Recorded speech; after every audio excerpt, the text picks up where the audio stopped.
Hello, and welcome to the Italian Culture Institute.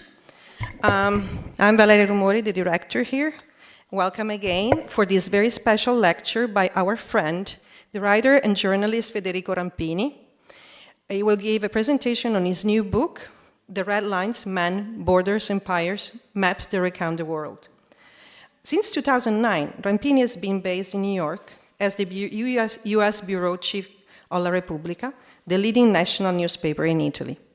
Previously, he served as a columnist and correspondent for La Repubblica in Beijing, where he inaugurated the newspaper's China bureau in July 2004.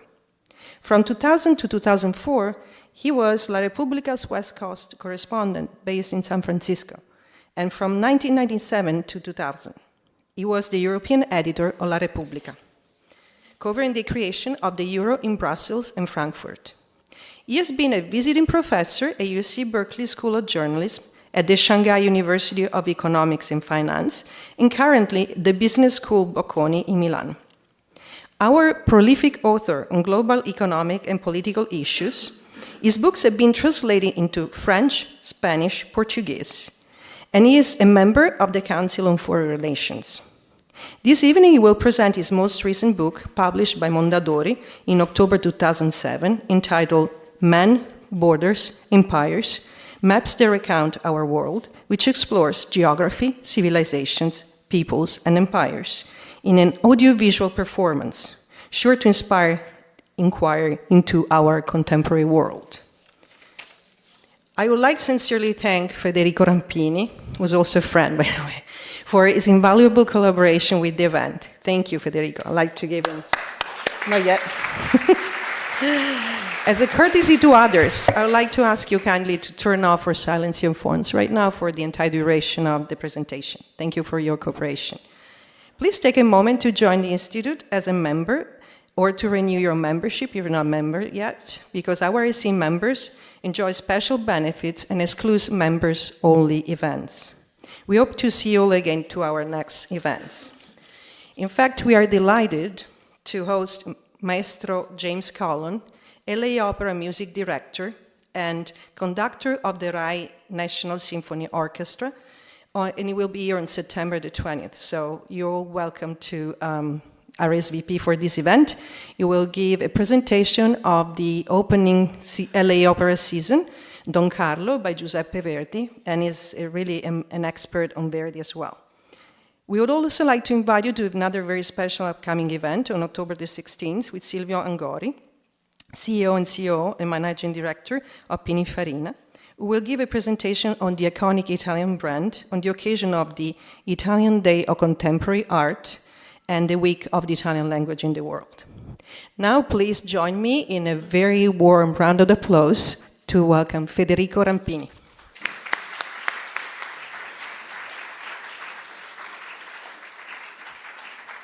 Thank you, Valeria, for your hospitality. Thank you to the Vice Consul who is here tonight. Well, honestly, I can't believe that you are here tonight. There are the Emmys, the Emmy Awards. So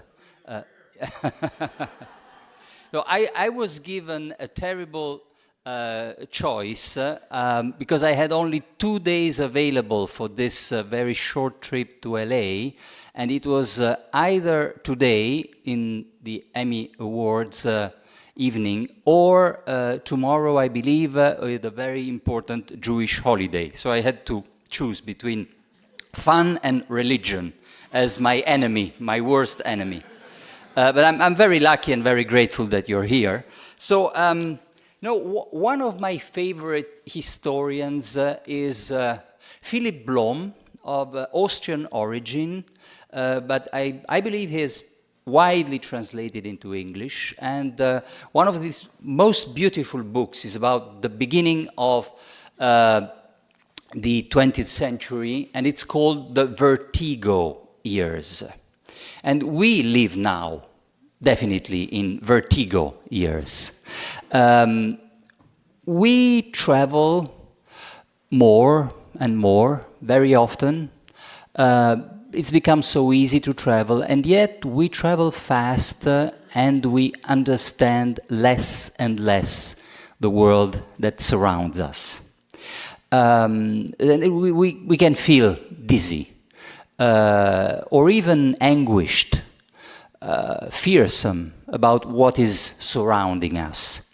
And I just chose a few pictures of characters of our times that I associate with surprises in my own life. I'm somehow linked personally, or my life has some kind of relation to each of them. Beppe Grillo, just because we were both born in Genova, the city that became so tragically famous for the recent tragedy of the collapse of a bridge, but I never lived there.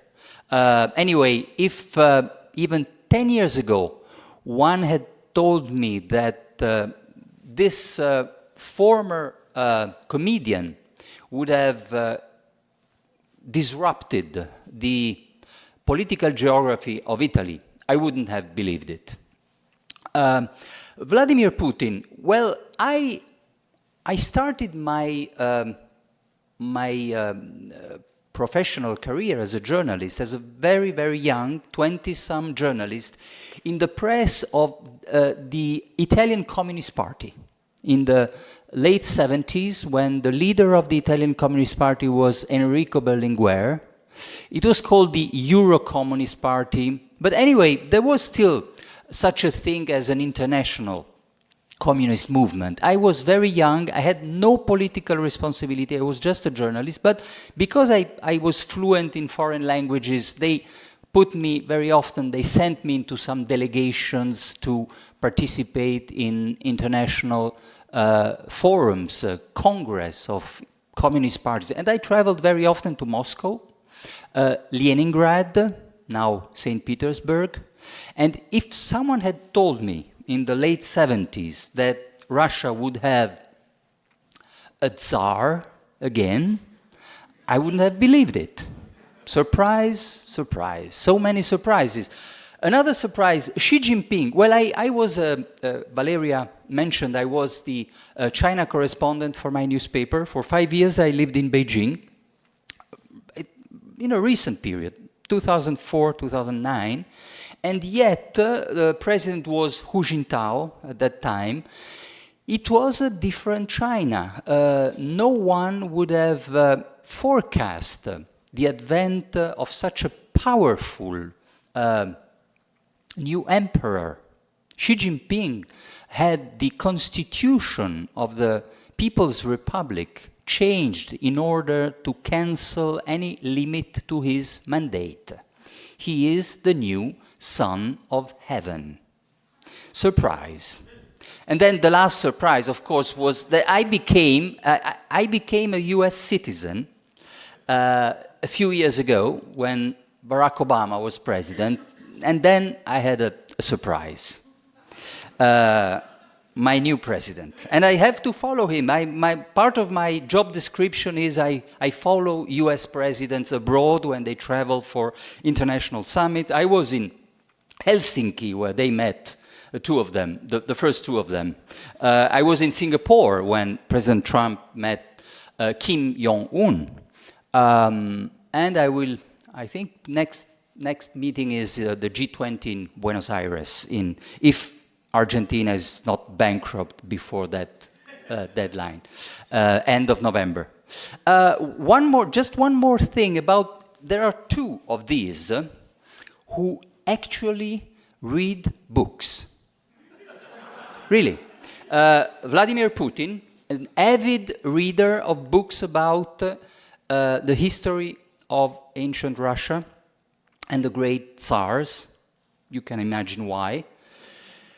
Xi Jinping, this is a real story. In one of the very first meetings, I believe it was an APEC summit somewhere in Asia, one of the very first encounters between Xi Jinping and President Trump, and Xi Jinping mentioned a very ancient Greek historian, Thucydides, who wrote about the war between Athens and Sparta, and the war of the Peloponnesian War. And it's become, among historians, there's a metaphor, the Thucydides trap is when two superpowers, or two powers at that time in ancient Greek, those were the city of Athens and Sparta, they think that they cannot coexist peacefully, and that war is inevitable. So President Xi Jinping said we should avoid the Thucydides trap. And Trump had no idea what he was speaking about. It was... So, geography. My book is basically, I play with maps, because I think it's something that, a game that can help us understand this crazy, unpredictable world.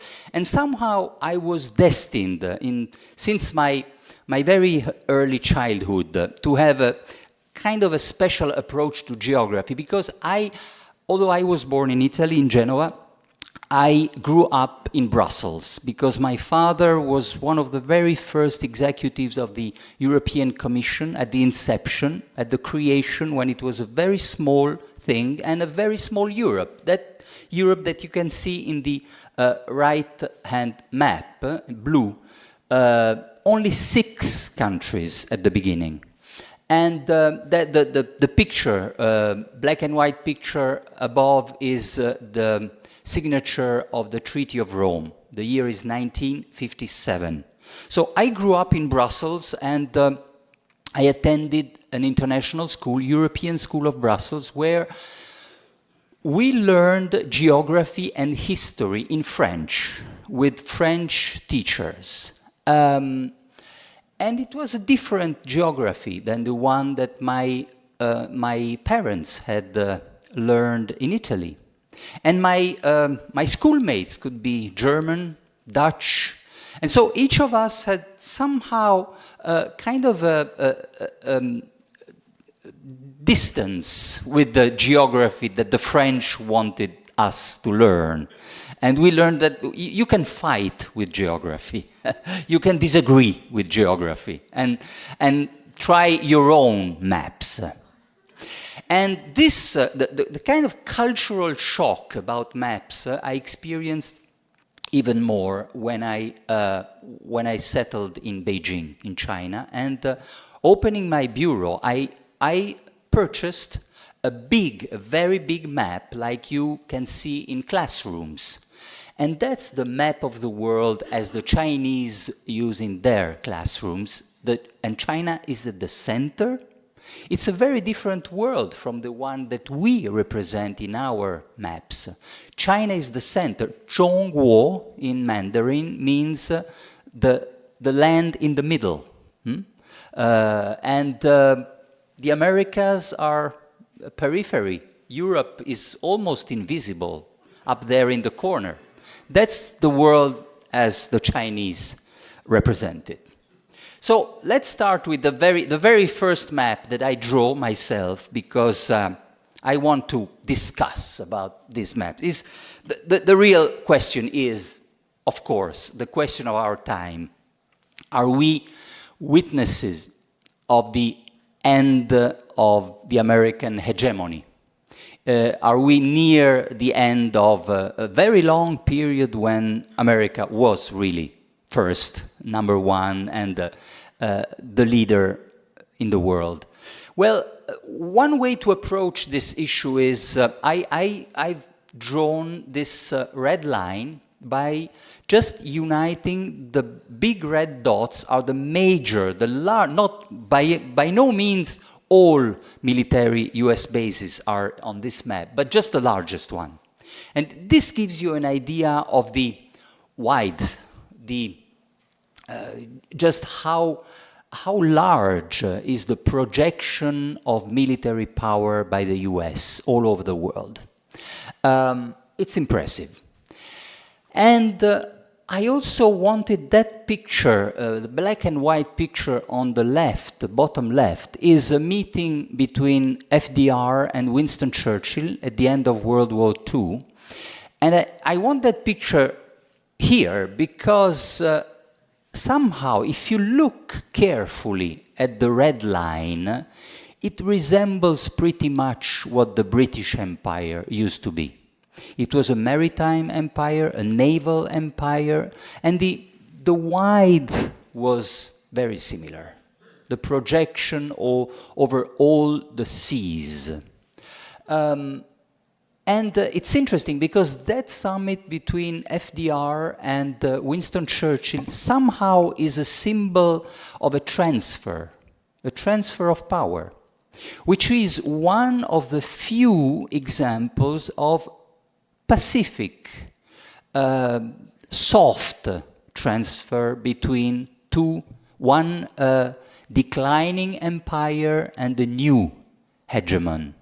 Usually when one empire collapses or disappears or declines and a new superpower takes its place, takes its role, this happens through a war. So this kind of transfer of power is not very usual in history.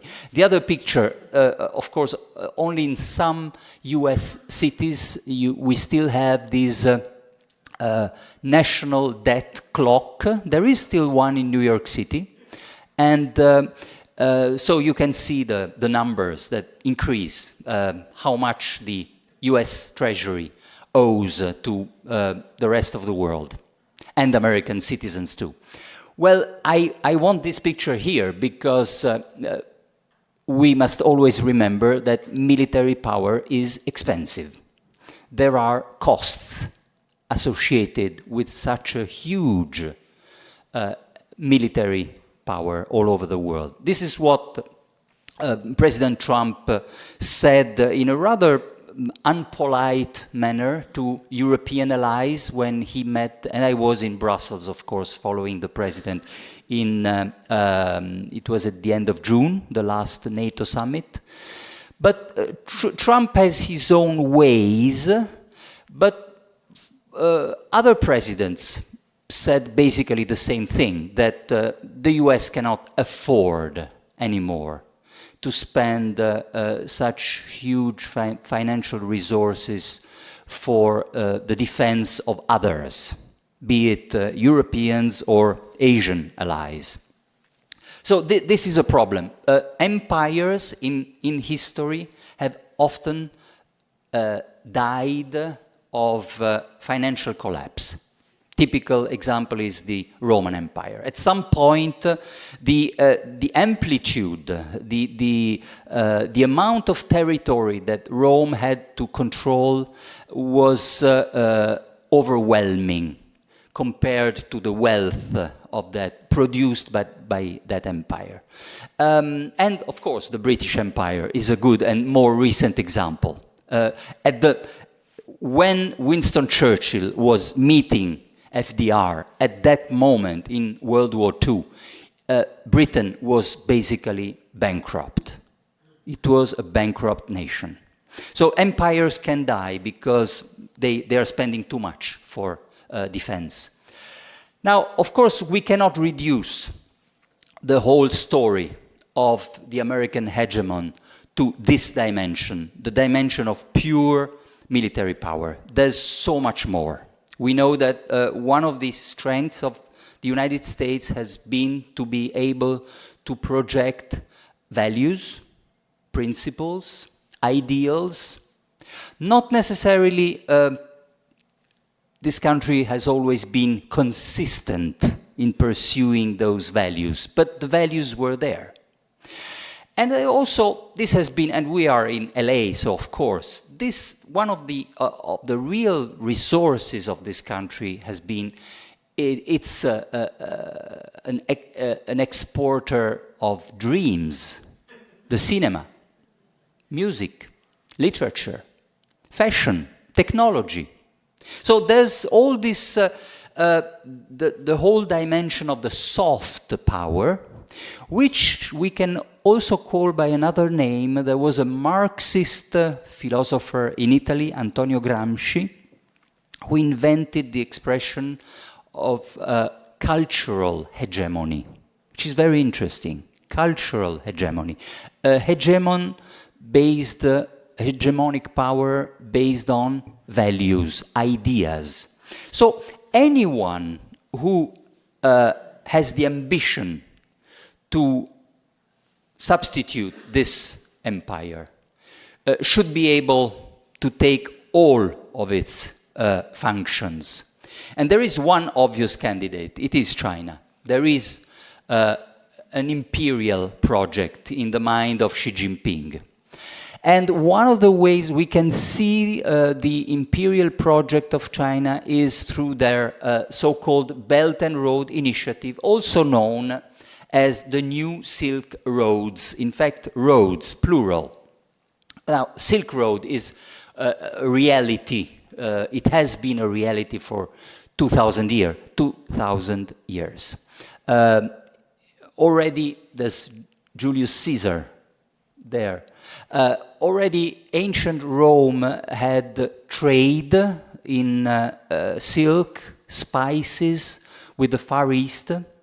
They didn't know about the existence of a Chinese empire, and the Chinese didn't know about the or ever had a very vague idea about the existence of the Roman Empire. But they had very, very intense trade relations through intermediaries, mostly the Persians, the Indians. And so we had for 2,000 years a land Silk Road crossing Central Asia, Persia, Turkey, Anatolia, the Balkans, and then ending in Europe. And we had a maritime Silk Road going through the southern China Sea, the Malacca Strait, Indian Ocean, Persian Gulf, and then the Mediterranean. Marco Polo, the Venetian explorer,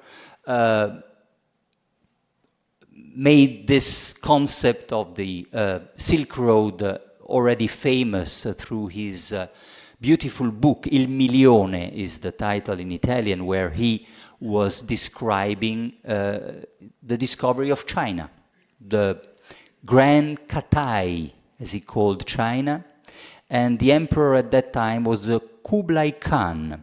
But the expression of Silk Road was invented by a German geographer in the 19th century. Now, today, China is rebuilding the Silk Roads 2.0. They're investing, they're leveraging globally $1 trillion, building roads, railroads, airports, ports, power plants, optic fiber, telecommunication infrastructure, all kind of infrastructures, and they're following more or less those ancient roads. We already have now a functioning non-stop railroad connection for cargo shipping, going from the main industrial cities of China to Warsaw in Poland, and from there it's connected to all the railroad infrastructure in Europe. They have purchased the port of Athens. The Piraeus is now Chinese property. They're very much interested in investing in Genoa and Trieste in the Mediterranean. And of course, they're investing hugely in Africa. There's a kind of a new colonization of Africa through Chinese investment. Now, in this project, which is an imperial project, there are also some hidden vulnerabilities. One is when you look at the maritime Silk Road and how it hits the Horn of Africa. Well, of course, they are purchasing a lot of lands in Africa, but this is also because they are not self-sufficient for food. China has a big problem. It's land, its cultivable land, will never be enough for, to feed 1,300,000,000 Chinese people. So they need to become landlords in other continents. They have to purchase land. It's a kind of a life policy insurance. The other hidden vulnerability is the Strait of Malacca.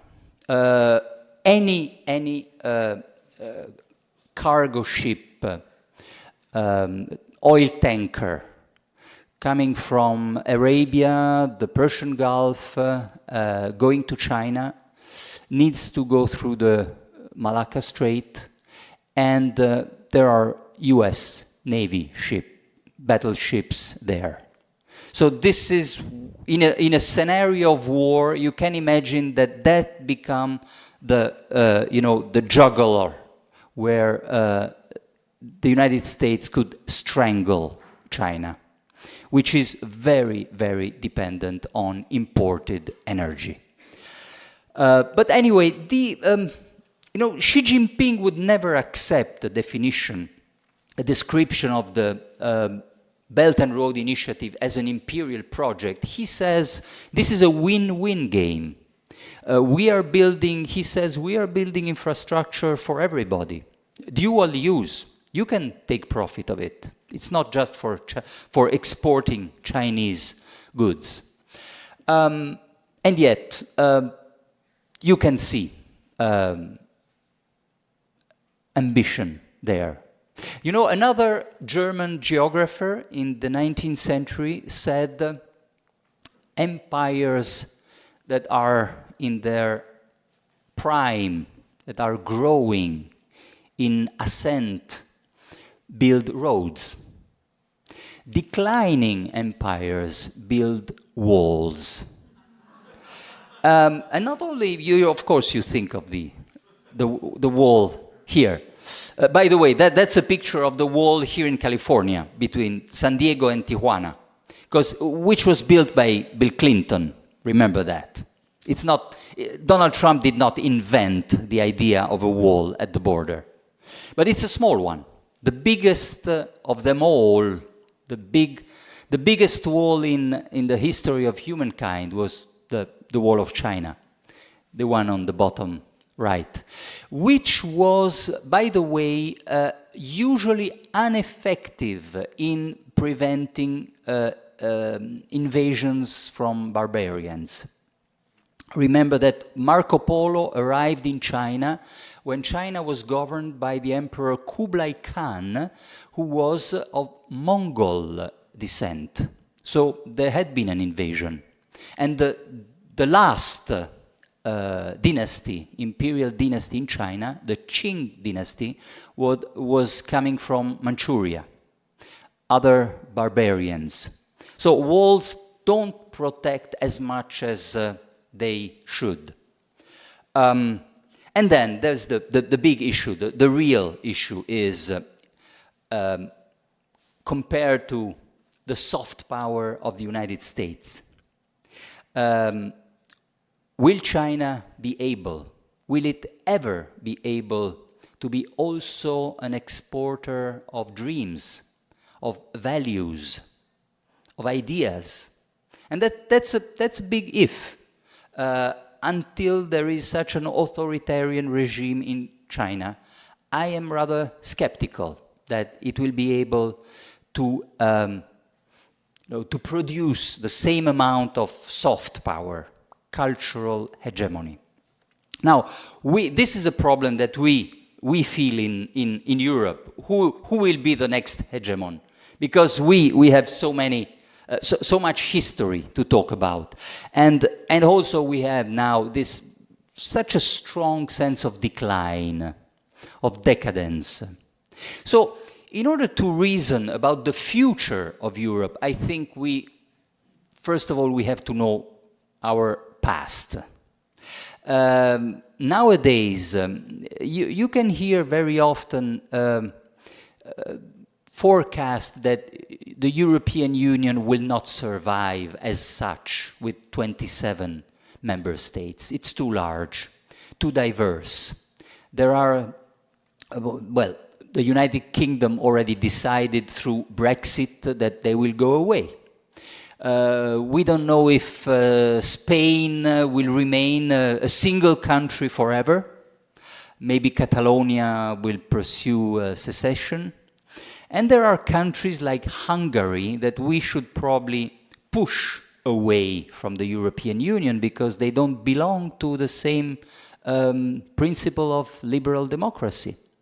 So there's a lot of anxiety about the future of Europe, and sometimes you will hear very refined and very sophisticated analysis that say that we should go back to a smaller Europe, like the one where I grew up as a child, the 6 members union, smaller but more compact, more coherent, with a vision. And then, so when you think of history, what resembles more to that geography of the small Europe with 6 member states is the Holy Roman Empire. So let me go back a little more. There was, of course, a European Union under the Roman Empire. Our ancestors, the Roman, made a kind of a unity in Europe by conquering most of the territories of today's European Union, including some part of North Africa and the Middle East. But when the Roman Empire collapsed, it was followed by centuries of disorder, anarchy, chaos. And when at last some kind of European Union idea surfaced again, from that point on, it was always with a very strong German imprinting and a German heart, a German barycenter. So first we had Charlemagne, Charles the Great. Well, when I was a child and a pupil at the European school in Brussels, the French teachers, of course, tried to persuade us that Charlemagne was French. No, he was not French, he was Frank, a German tribe, and he is buried in Aachen, in Germany. And by the way, he invented the euro. The first single currency in Europe was created by Charles the Great. But after his empire, we have this very, very long story of the Holy Roman Germanic Empire. 9 centuries.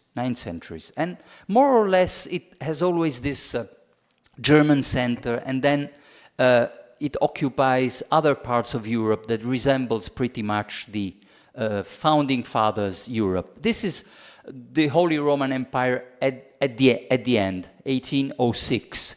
It's smaller, much smaller. Now it's like a very large Germany. What is interesting is that this empire was never with a very strong central power. It left a lot of autonomy to the periphery, which means that it was federalist. It was a kind of federalism. Let's go on with the maps. Germany is a fantastic country if you're interested in geography, because they change their maps every 2 generations. So this is the first real national unity of Germany, 1871, under Chancellor Otto von Bismarck. It's very interesting because, you know, we have somehow a similar story in Italy. Our national unity was just approximately in the same period. And but before they became a single country, they were divided into a myriad of very, very tiny units. And then, all of a sudden, when they become a single nation, immediately they are a superpower. And from that moment on, the history of the rest of Europe is a history of the fear that other countries have, they feel, and how they're afraid of this superpower and its expansionism. And and the history of Europe becomes also a history of coalitions, of alliances that try to compensate and counterbalance this superpower in the middle of Europe. Italy had not exactly the same history. We also made our national unity, but we were not immediately a superpower. Now this is another kind of European Union. Hitler, the occupation of Europe by the Wehrmacht. It's another kind of unification of Europe with a German heart or a German power, very aggressive. And yet, let's not forget that this was not made only through military conquest. That some of the countries, you can see red where it's directly governed by the Germans in the Third Reich. The pink areas are indirectly governed by the Germans. And there are a lot of countries that in fact willingly accepted to cooperate with the German conqueror. The government of Vichy in France is a very good example, Maréchal Pétain, but also in Central Europe. So it's not only through hard power. There was something else. There was some kind of sympathy towards the conqueror, the occupier. But this is a very short story. They suffer, fortunately, a defeat, and they pay a price, which is also a geographic price, the division of Germany, West Germany, East Germany. And by the way, we can play games with the maps and play with geography because it can be funny. But let's not forget the human tragedies. Between this map and this map, there was mass exterminations, genocides. Of course, the Holocaust is the most terrible one, but it's not the only one. We also had, when the maps of Germany were redrawn at the end of World War II, massive displacements of populations followed in all Central Europe. Maps of countries were redrawn, and then entire population had to change their land. And so when today we look at what is happening in the Mediterranean Sea, in fact the numbers of the influx of refugees today is very small compared to what was happening in Europe at this time. And the United Nations High Commission for Refugees was created at the end of World War II to take care of millions and millions of Europeans who were displaced. Now, of course, Helmut Kohl is the chancellor of the reunification. And here is a very funny mistake. Now, the next slide is mistaken. My assistant, I had asked for a map, a red map with the new united Germany. And my assistant, it's real, this is real. I just happened to see it today on my flight from New York City to LA, and it was too late to... this is not the united Germany. This is the last map of the Holy German Empire. So it's funny how sometimes mistakes can be kind of an allusion, metaphor. You know, what is really interesting about Germany was this concept that was very much in vogue a few years ago among geopolitical scholars here in the United States and in Europe about the new kind of superpower that Germany had created after the war. So someone invented this term, it's a herbivore superpower, herbivore. Means they have tried to create a new model of power which excludes military power. It's based only on economic strength, finance, technology, very good quality, high education system, and a very comprehensive welfare state, very generous welfare state. A kind of a cohesive society. And this seemed to work until a few years ago, and precisely until the collapse of Angela Merkel's party in the last elections in Germany. Her party, the Christian Democrats, suffered a terrible defeat. So nowadays we have a Europe. The future of Europe will depend on Germany. But then what happens when the future of Europe depends on a Germany without leadership? That's the dilemma we are facing today. And what happened when a herbivorous power is so weak, and there is a very ferocious kind of animal very near. This is Russia.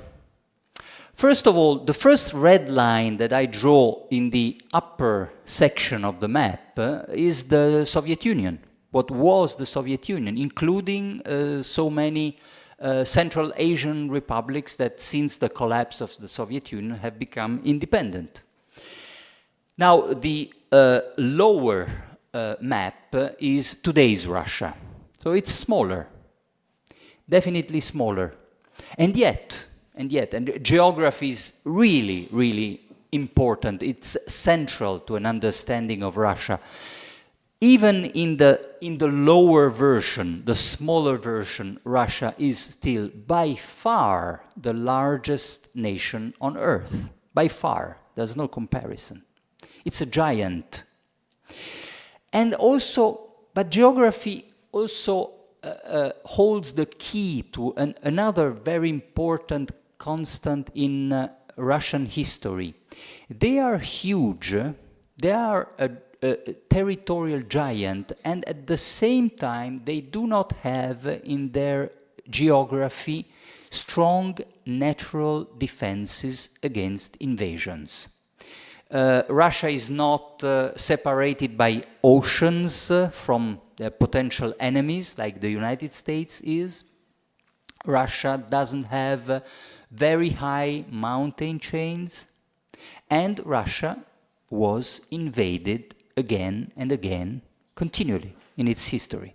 Of course, we all remember Napoleon, he's here, and one of the chefs-d'oeuvre of world literature, War and Peace by Tolstoy, describes the occupation of Moscow by the French troops under Napoleon, the invasion by Napoleon.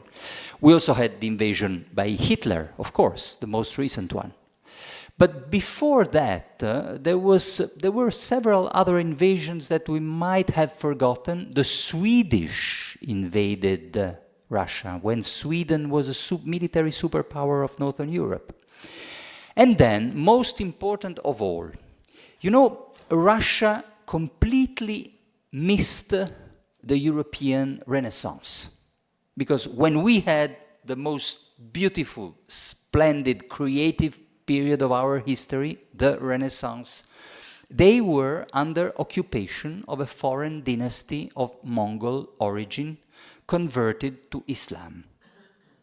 And so when they finally were able to get rid of that dynasty, that explains the creation of a new myth about Russia. The myth that Russia is the new center of Christian religion, that has a messianic mission to defend Christendom against Islam.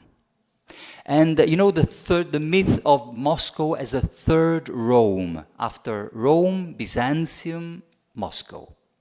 This explains how the greatest Tsars in the history of Russia had a very strong alliance with the Orthodox Church, and Putin has the same kind of alliance, a very, very strong partnership with the Orthodox Church. And this can also help explain why Putin chose such a hard line in Chechnya, or in supporting Assad against ISIS. Now, a last aspect in common between Putin and the other great Tsars, Alexander I, Catherine the Great, they have all this trait in common. They are very good at geopolitical games of power, very good in managing their foreign relations, but they're miserable failures in modernizing their country. You know, they have this constant tendency to enlarge the red line of the external border of Russia in order to feel more secure, to feel safer against possible invasions. They will make their neighbors feel more unsafe. But whenever they try to modernize Russia and to make Russia a real European superpower in terms of the economy, technology, culture, they failed. And today, one of the most surprising statistics you can look at is the Russian GDP. The Russian GDP is barely higher than the GDP of Spain. So this is a geopolitical giant, a military superpower, but a dwarf in terms of its economy. Now, I'll go on further to the east.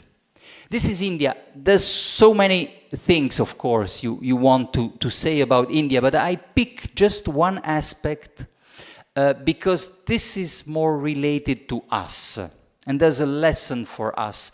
So the red line here is the border, the external border of India under the British Empire, so the Raj. And it was very large. It included today's Pakistan, today's Bangladesh, and even Burma, Myanmar. They're all there. And then there's the chef-d'oeuvre of Mahatma Gandhi, 1947, Midnight's Children, midnight of August 15, 1947. Independence Day. And this is the largest colony ever controlled by a Western superpower, and it is able to conquer its freedom, its independence through pacific means mostly. There's not a war of independence, it's a disobedience, mass civil disobedience, it's non-violence, it's pacifism. This is the chef-d'oeuvre of Gandhi, how it could inspire Martin Luther King, Nelson Mandela. But on the very same year, there's also the tragedy of Gandhi, his defeat, which is the partition. Don't look at the picture right now, just look at the red line. This is today's India. It's still a huge country, it's a behemoth. It has the same population of China, 1.3 billion, but it's much smaller than it used to be under the British. It lost Pakistan in 1947, then Bangladesh seceded from Pakistan. So this is because Gandhi was betrayed, his dream was betrayed. He wanted to have a great India that should be multi-religious, multicultural, open to all religion, in a kind of very, very warm embrace between all the religious tradition, Hinduism, Islam, Christianism, and also animism, polytheism of the tribal minorities.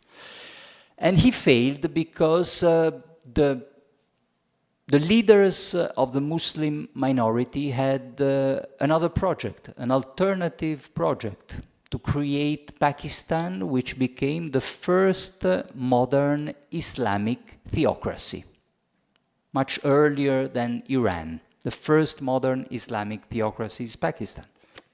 And by the way, we always talk with some kind of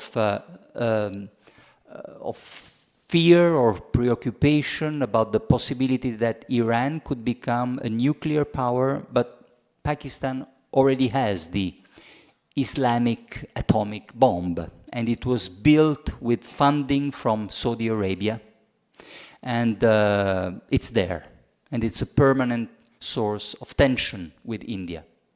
Now, why does this talk to us? Because especially in Europe, when Europe was hit by several jihadist terrorist attacks in France, Britain, Germany, Belgium, Spain, there has been this narrative that somehow the Islamic world would be seeking revenge, and that this would be the last chapter, the last episode of a very long history starting with the Crusades.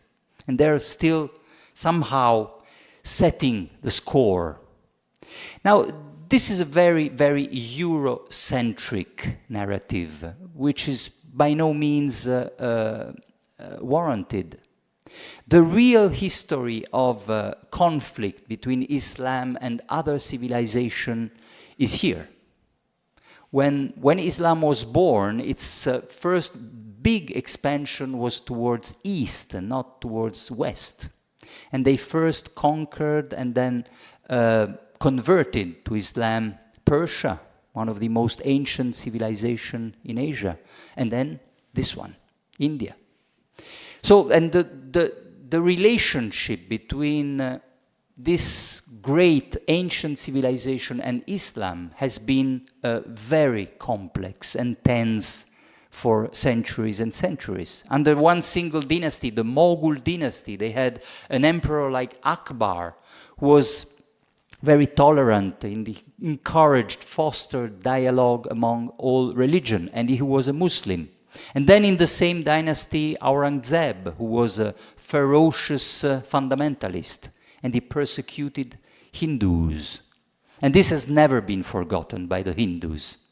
So somehow one of the reasons why Narendra Modi is prime minister is there is now a very strong current of Hindu fundamentalism. And they're seeking to settle the scores. And doesn't surprise you that Osama bin Laden was discovered in Pakistan. He was hiding in Pakistan, protected by the Pakistani Secret Service. And that most great terrorist attacks that hit Western targets were first of all tested against India. The September 11, same kind of hijacking tactic was first tried in India successfully.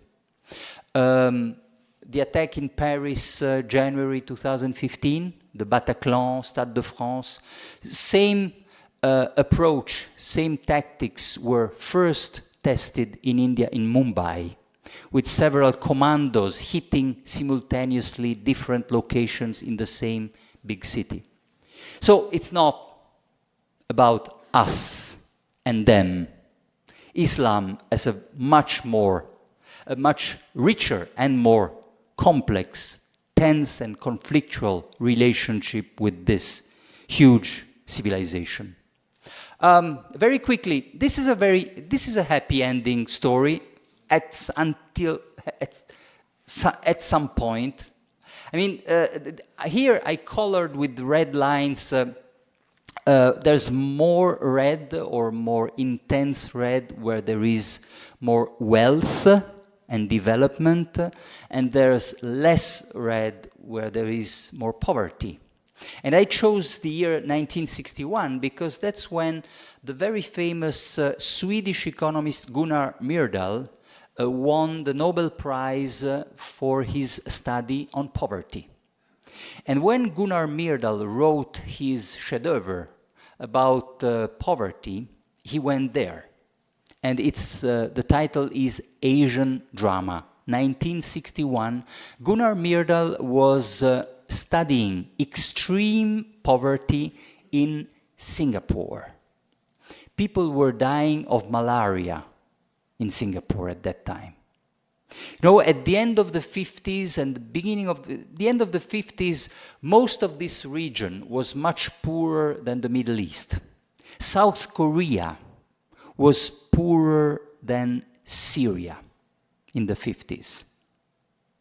And of course, since then, we know what happened. A succession of incredible economic miracles. First there was Taiwan, Hong Kong, Singapore, South Korea, and it's going on and on and on, and it doesn't stop. I mean, today, look at the red. It's more red everywhere. And even Vietnam now has incredible economic growth rates. It's on a Chinese kind of path. And many of these, and we are talking here, just forget India and China, but let's talk only about Southeastern Asia. It's 625 million people. And it's the most dynamic area of the world. Now, the problem is that they're growing richer and richer, and economic dynamism doesn't seem to stop. But they have not decided that they want to become like us. Our idea that through economic development they would become all liberal democracy, well, it seemed to be true or almost true up to a point, and then the path diverged completely. And now we have Duterte in the Philippines, we have a military coup in Thailand, serial military coup, and the terrible disillusion, or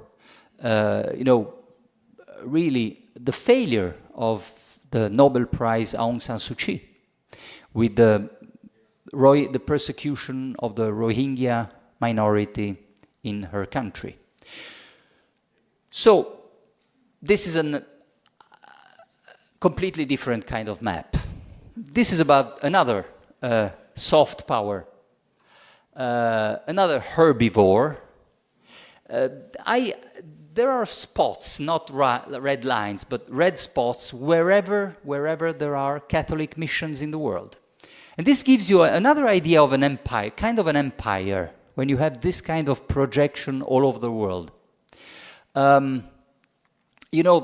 Stalin once said that he didn't care about what the Vatican thought during Second World War, because anyhow, how many divisions has the Pope?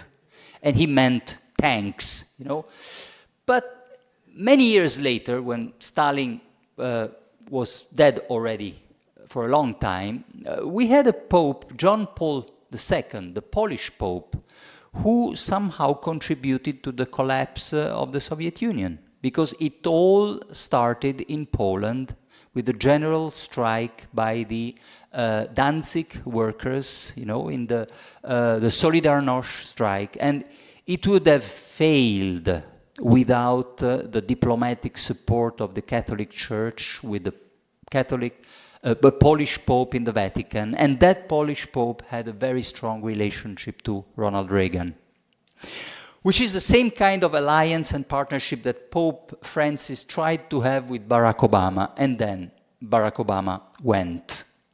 And the Pope felt very, very lonely, for instance, on climate change.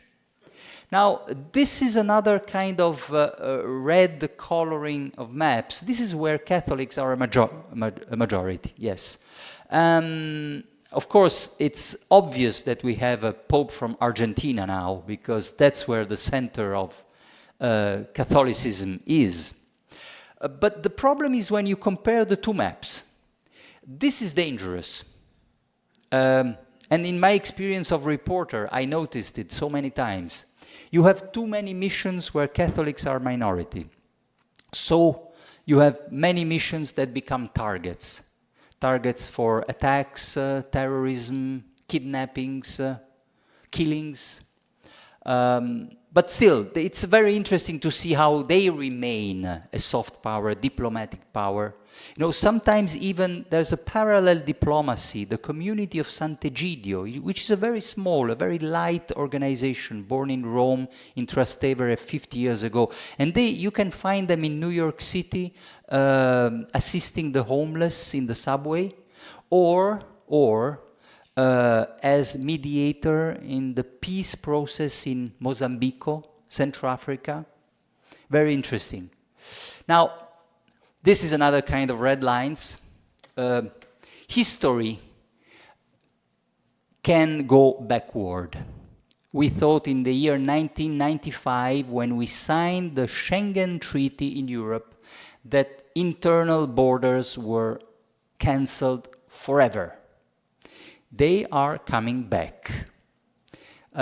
These red lines have crosses, like, you know, barriers. So Monsieur Emmanuel Macron, although he seems to think of himself as a Europeist, you know, a European leader with a European vision, but he decided that North Africa has to be stopped in Ventimiglia, at the Italian border.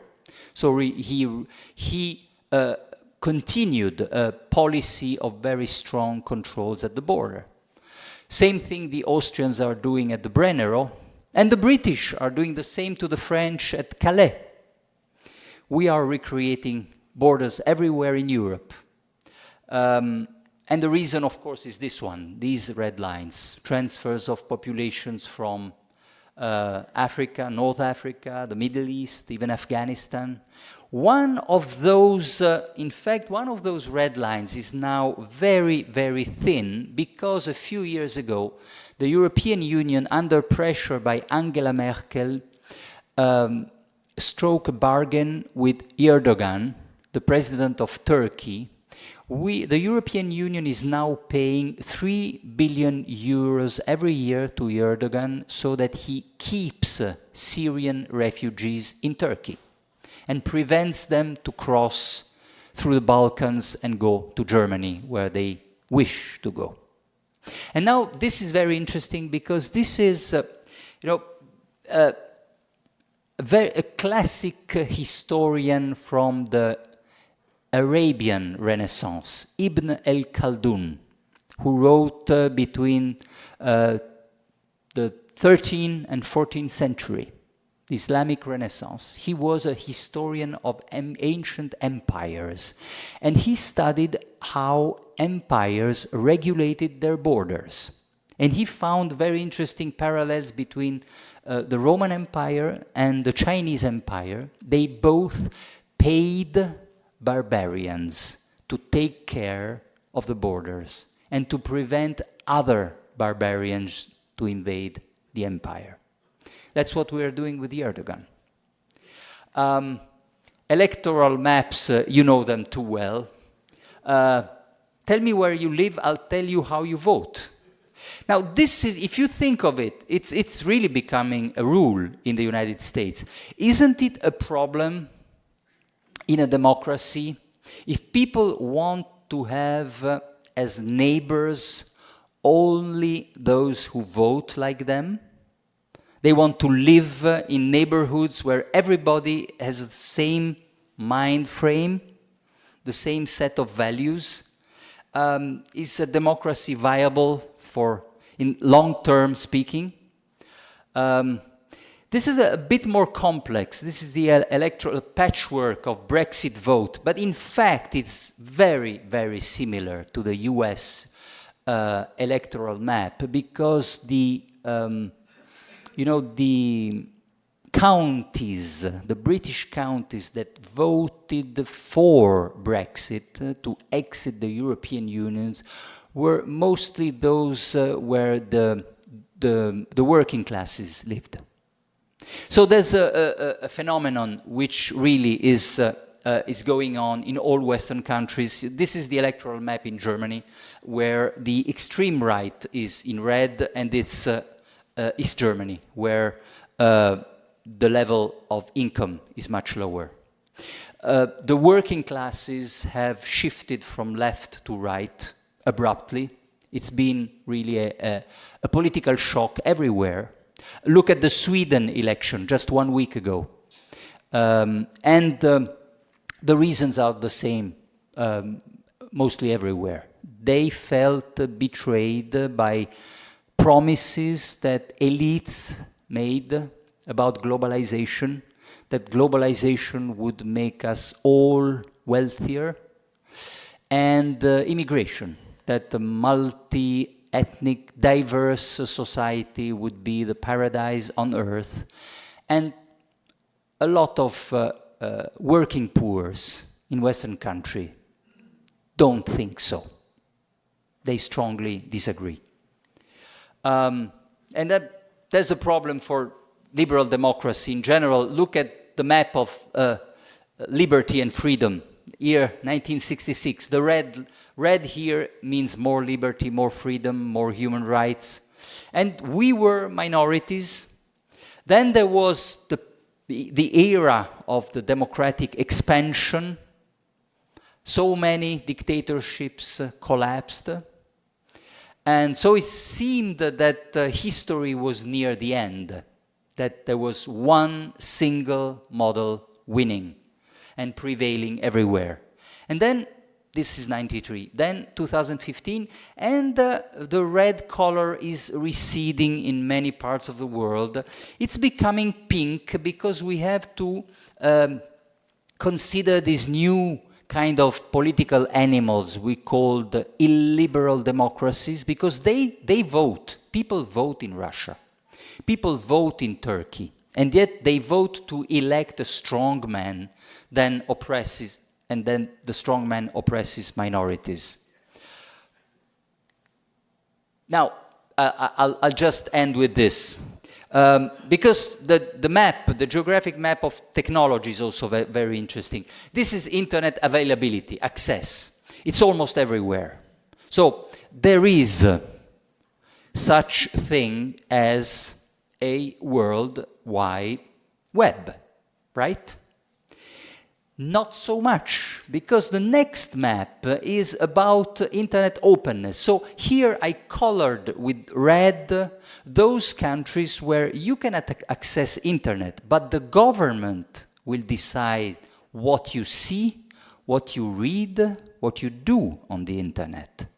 And you have a large part of the world where there's almost, a complete separation. Of course, the Chinese are constantly online. They have had a fantastic technological evolution. They're more advanced than us, for instance, in the use of smartphones as a payment system. Instead of credit card, you use your smartphone in Beijing, in Shanghai. They're very technologically savvy people. But it's a different internet. It's not ours. They don't use our social media. No Google. They have their own search engine. No Facebook. No WhatsApp. It's their own WhatsApp is called Weixin or WeChat. Completely separated. So, and those two guys are, of course, the symbol of this reality. Because we all buy from Amazon, they all buy from Alibaba, created by Jack Ma. So everybody knows who is Jeff Bezos in the United States. Everybody knows who is Jack Ma in China. And here is, I'll just end with a very recent anecdote. You might remember that Donald Trump, of course Donald Trump doesn't like Jeff Bezos because Jeff Bezos purchased the Washington Post, which is a very liberal newspaper, so there's a very strong opposition to this administration. So Donald Trump tried somehow to inflict damage, retaliation, and he tried to have the federal mail, the post system, to stop delivering packages at discount rates for Amazon, or the Sunday delivery for Amazon. And although the the Federal Post is one of the very last public, government-owned and operated companies in the United States. The answer was, Mr. President, we cannot do this because there are contracts that we signed. And this is interesting, you see, because this is something we tend to forget when we think of the great challenge, the competition between the two hegemons, the United States and China. We tend to undervalue or to forget the importance of the rule of law, which is the law of the land here. Not necessarily so in China. Mr. Jack Ma, who is the richest, the wealthiest man in China, he could not purchase a liberal, anti-government newspaper in China because they don't have such newspapers in China. And anyway, he must be very careful not to cross President Xi Jinping, because you can be very, very wealthy in China and yet be careful what you say and what you do. The judiciary in China is not independent. They take orders from the government. The government is controlled by the Communist Party, and the Communist Party is controlled by Mr. Xi Jinping. No rule of law. So when we try to forecast what will happen in the future, whether the American hegemon is really near the end of its run and the next hegemon is ready, we still have to consider a number of unknowns. Thank you very much for your attention.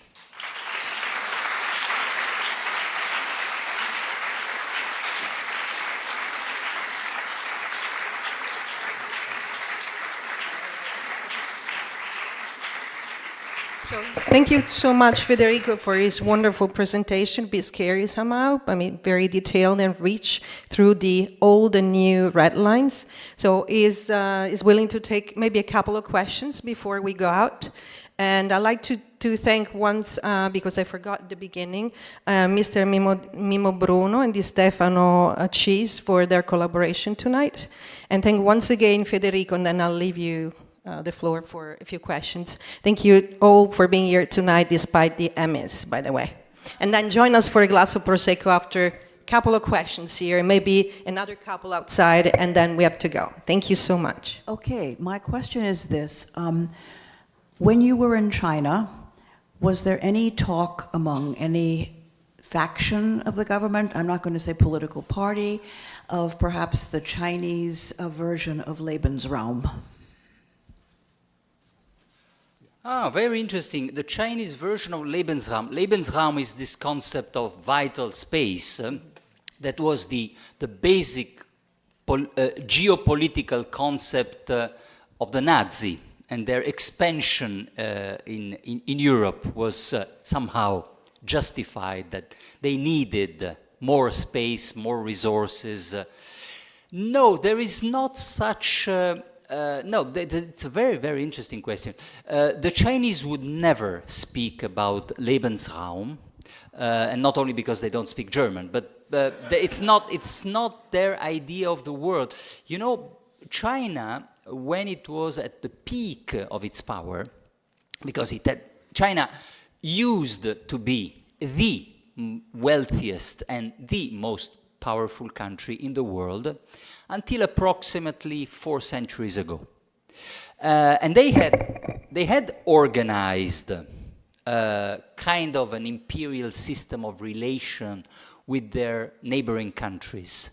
They were the center of the universe, and then the other were like satellites around, and they had to be very respectful, pay homage, sometimes pay tributes, not only homage, but money.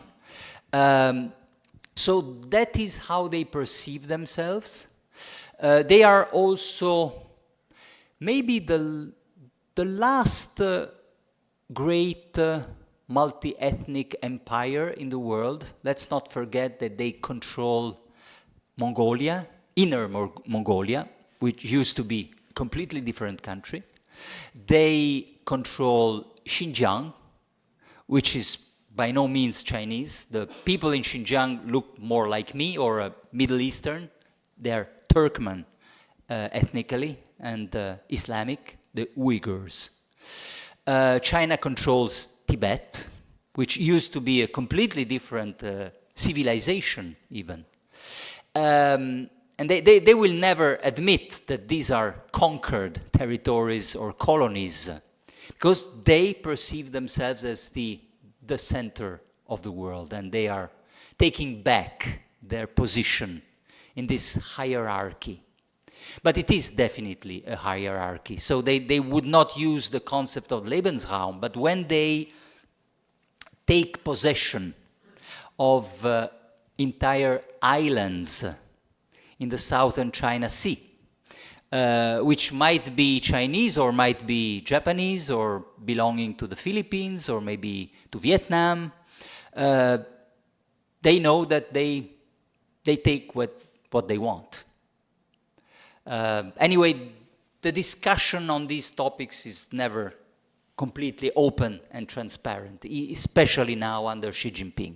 I had the privilege to live in China in a period when the level of censorship was a little bit lower. There was somehow more openness than today, certainly more openness on the internet. Nowadays, when I used to go back every year to China, usually for some summit like APEC, ASEAN, or now you can't even access the New York Times website. It's becoming really a separate universe. There's no major media, Western media outlet that is accessible in China nowadays. Or you can try by using VPNs, but it's very dangerous because the Chinese police will know that you are doing it.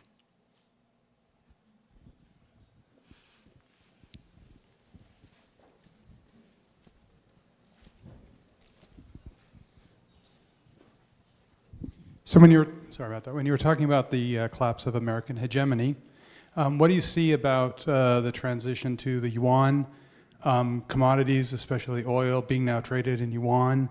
What are your thoughts on that? Oh, the yuan, you mean the Chinese currency, yuan or renminbi? It's also a very interesting question. There was a lot of talk of supporting this kind of new role of the yuan or renminbi in the immediate aftermath of the Lehman collapse, the Lehman bankruptcy. So 10 years ago, I had the opportunity to follow the Lehman bankruptcy and its consequences by jumping from one side of the Pacific to the other. So I was still in charge as a Chinese correspondent, but I was preparing to my next assignment as the US bureau chief. And because I have a special interest in economics, I was covering pretty much also the US side of the events. And at that time, 2008 is really a very, very topical year, because that is when the Chinese start to think that their system is stronger than ours. You know, before that, you had these kind of low-profile leaders, Hu Jintao, Jiang Zemin. Whenever Western countries, Western leaders criticized the Chinese, for instance, for the lack of human rights, freedoms, etc. I will come to the yuan, but I'm trying to draw a larger picture.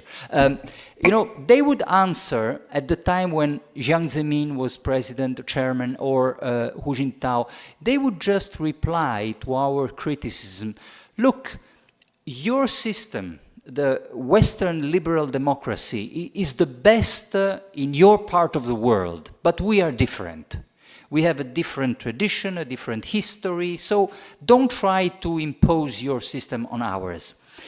Now, starting in 2008, one of the most durable effects and consequences of the Lehman crisis and all the collapse of the was that they started to think that, in fact, their system is stronger and more stable. And in fact, you know, the miracle of China was that they were so scared at the end of 2008 that the entire world would fall into a terrible recession style, Great Depression style, and that the Chinese miracle would be over, and with any kind of possible political turmoil as a consequence. And then they used all the the levers and the power of the government spending, and it was a spectacular demonstration of a very hard controlled machine of investment, public investment, and they avoided even a single quarter of recession. There was no recession of China. So after that, they started to think that they are the best. And they applied this kind of thinking also to the monetary system. And they started to think we should decouple from the US dollar, we should push for the yuan or renminbi to have a larger and larger role in international payments, as a value for instance, for paying our import in oil. Well, this part of the imperial project has a bit stalled. It hasn't gone very far. And if you look at the role of the dollar today as a currency of international payments, it's even larger than it was in 2008.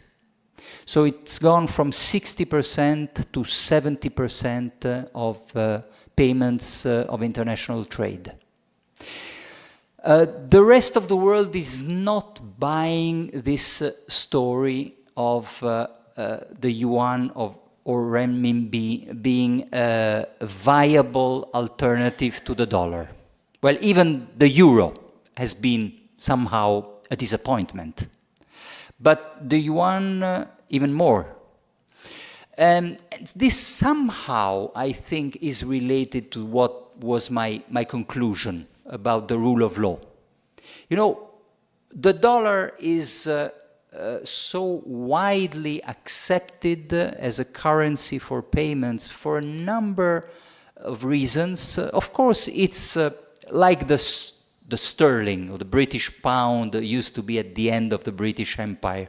The British Empire was already dying, but the sterling or British pound had a longer life. There's the fact that this is still #1 economy in the world, but also the most liquid financial markets, so that even the Chinese central bank, you know that legend, that myth that the Chinese could at some point stop buying treasury bonds, US treasury bonds, that would be the final revenge, the ultimate punishment for the United States. Well, it's simply not possible. They wouldn't know where to put their reserves. And it would be very, very unwise. And it would be, in fact, self-defeating. There's no real alternative because of the liquidity of the US financial market, but also because of the rule of law. You know, when you look at how the Chinese billionaire invest their money, why are they buying penthouses in Manhattan? And why are they buying green cards for their kids? There's something there. And I think that the rest of the world understands it as well. Thank you very much. Thank you once again, Federico, for your time and having the privilege of hearing, his detailed tour here in LA, and is continuing the tour, I think, in San Francisco, right?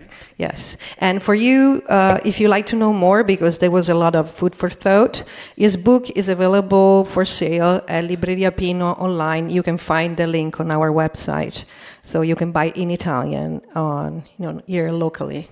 Thanks once again, and please join us for maybe another couple of questions outside over Glasso Prosecco. Thank you all for being here.